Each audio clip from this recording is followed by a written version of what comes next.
Yan nga po, Dok.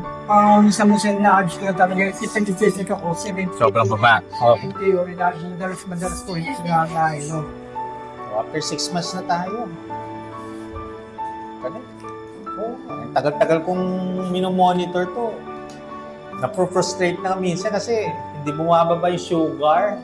Hindi na kumakain ng tinapay, kanin, pansit. Ayun.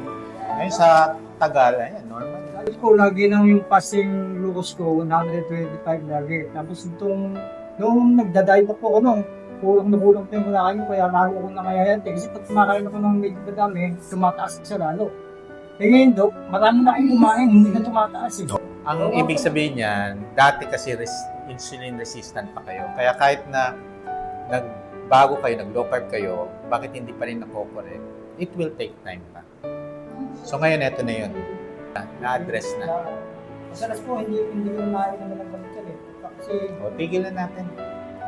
Ganda, after 6 months na tayo.